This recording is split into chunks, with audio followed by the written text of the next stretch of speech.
Amahoro y'Imana abane nawe kuri wowe ukurikiye ino sheni ya Toso the Barber. Ndagira ngo uyu munsi nze kukwereka ibintu bitatu ugomba gukora muri telefone yawe.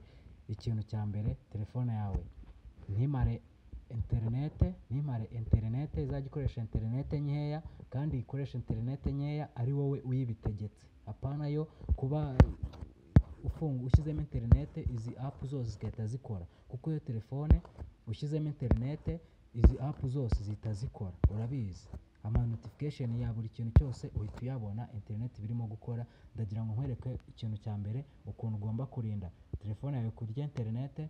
Ikintu cya kabiri, ukuntu ugomba kurinda telefone yawe gushyuha. Icyo ni icya kabiri. Abantu bafite telefone zishyuha ndagira ngo uyu munsi wa none birangire. Ikintu cya gatatu, ndagira ngo nkwereke uburyo ugomba kurinda telefone yawe kurya umuriro, ntizajye imara umuriro. Tugiye gutangira kugira ngo twihute. Nk'uko bisanzwe ni Toso the Barber, ndakwibutsa gukora subscribe man, ndagusabye kora subscribe mbere na mbere yuko ngiye kwereka amasomo 3 y'ubwenge. Kora subscribe ubundi ahasigaye ukore no konzogera ubundi twikomereze. Twagiye. Nk'uko bisanzwe ni Toso the Barber, ndabikwibutsa ibyo byo ngire ngo umaje no kubimenyera ko nk'utuntu tw'ubwenge tw'ikoranabuhanga. Uri buze hano muri Play Store, abantu mukoresha Play Store cyangwa se abantu mukoresha App Store, abafite ama iPhone, abafite Android Play Store, abafite ama iPhone App Store. Uri bwinjiremo hano muri Play Store, ahantu usanzwe udownloadingira ama application. Nurangiza winjiremo, wandike hejuru, wandike muri search iri jambo ryo wandika muri search, ubwo hari witaza ino application. Urebe neza ko aka karogo ari akanyako. Ngiye nk'uko bisanzwe nsanzwe mfite ino application. Turi bukore hano open. Nitumara gukora open, ikintu turi bukore turahita duhingukira hano kuri uru rukuta. Ubungu tugiye kwiga isomo rya mbere ryo kuba telefone yawe imara interinete. Tubihagarike uburyo telefone yawe imaramo interinete, tubihagarike. Noneho ahangaha turi buze twinjiremo, sibyo? Izi zose ni application zikoresha interinete yawe, sibyo? Noneho ubungubu ikintu tugiye gukora cya mbere, tugiye guhagarika gukoresha interinete nyinshi. Urimo urabona, ndakwerekera rimwe hano, urimo kubona kuri uru rukuta rwa hano iburyo hariho urukuta ruriho wifi na interinete na rezo. Urimo kubibona neza ngibi hano, wifi na rezo urimo kubibona. Aha hantu niba ushaka guhagarika ko telefone yawe izajya irya interinete, wowe uri buze winjire muri no application nge nakweretse wa downloadinze. Numara kwinjiramo urabona harimo ama app menshi. Ikintu uri bukore, uraza ukore ufunge hano. Urimo kubona ko mfunzeho twahita haba umutuku. Mukanya nabikwereka ari icyatsi, ariko urabona hano ni umutuku. Niba hano harimo application udashaka gukoresha, sibyo?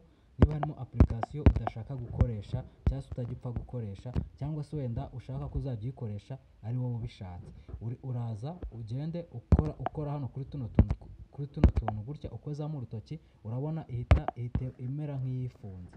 Buno ino application no kuvuga ngo igomba gukora ari uko ari njye mbishatse, sibyo? Wibuke turimo kwiga ukuntu wahagarika ko telefone yawe irya interinete. Iyi application izajya ikora ari uko mbishatse, sibyo? N'izi zindi zose nabikora nka gutya ikajya ikora ari uko mbishatse. Nazajya numva nshaka kuyikoresha, nkaza nkongera nkafungura hano, nkafungura gutya. Ubungubu izirya interinete, buno irimo gukoresha interinete yo muri telefone yanjye, sibyo? N'izindi zose wumva udashaka gukoresha cyane, nuko nguko ubigenza, ukazajya ukazifunga, ukazibana. Dore nk'ino vidimenti yo nabwo nyikoresha cyane, ndaza nkayibana ahangaha ikareka gukoresha interinete, sibyo? Ubwo ni ukuvuga ngo ngewe nashyizeho interinete yanjye, ndayikontorora interinete yanjye ikamara igihe ishakiye. Iryo ni isomo rya mbere twize ry'uburyo ugomba kuba wahagaritse interinete muri telefone yawe.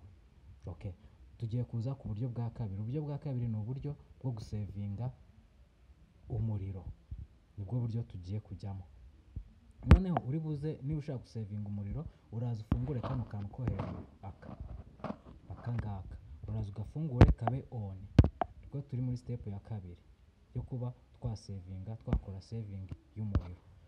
Uri buze hariya muri kariya kantu ugafungura. Ubungubu tugafungura, urabona za application n'ubundi zigaruka ahangaha ziracyariho. ariko noneho reka nkwereke ikintu noneho zigarukaho cyahindutse. Icyo ngiye kukwereka, urabona aka kaboro kano, aka karezo ntago gasa nka kano, mubirebe neza, ntago dusa murebe neza. Ibi ngibi ndaza kuza kubibasobanurira video irimo kurangira, ndaza kuza kubibasobanura, kandi mwibuke ko ntarafungura hano utu tuntu twose twabaga dusa, aka kabaga gasa nka kano ko hirya k'amarezo. Ndaza kubibasobanurira, guma ku murongo. Ahubwo noneho reka dukomeze, tugiye gusevinga umuriro. Uraza hano ku tudomo dutatu kugira telefone yawe sevinga umuriro, nurangiza udufungure, urahita uza hano muri setting, niho uri buze uhafungure muri setting. Ndimo gukora nihuta kugira ngo tubashe kuba twacunguza uburyo umwete. Noneho ahangaha no hano ngiye kugusobanurira, urumva ahangaha nyine nk'ibintu washyize blacklist, icyo reka kukibasobanura ntabwo ari cyo ngombwa. Noneho ubu ni ukuvuga ngo, urumva tugiye gusevinga umuriro, niwo twaje gusevinga umuriro. Urabona ahangaha speed notification ni igihe nyine ushaka ko ibintu baguhaye biza byihuta. Urumva ibi ngibi nubishaka nyine urabifungura, ama notification baguhaye azajya aza yihuta. Ariko we kuko wamaze kuba wafungura hariya hejuru, bivuze ngo umuriro uba wamarije kuwuminimiza. Ahangaha ntabwo umuriro wawe urimo gushira vuba, ahubwo ikindi kintu nakwigishaho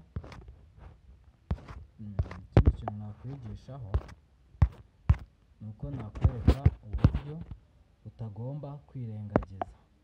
Hari uburyo bumwe utagomba kwirengagiza, kanze mbugushakire. Uri buze hano, uraza hano ufungure aka option, uri buze ugafungure, wemeze utu tuntu.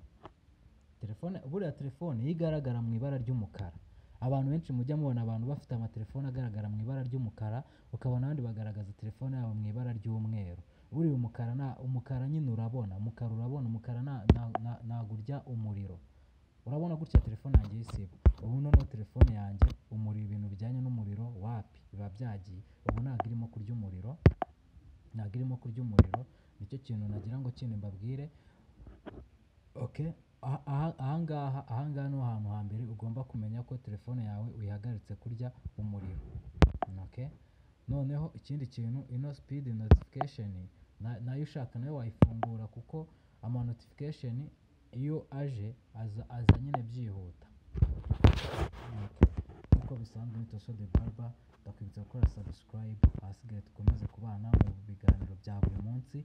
Ariko nkwibutsa yuko nakoze video yerekana ukuntu umuntu ashobora kuba yamenya ahantu telefone ye bayibiye. Ndagira ngo nkubwire, manukamo uyirebe neza, ejo batazakwiba telefone yawe ukabura ahantu bakwibiye telefone nk'uko bisanzwe.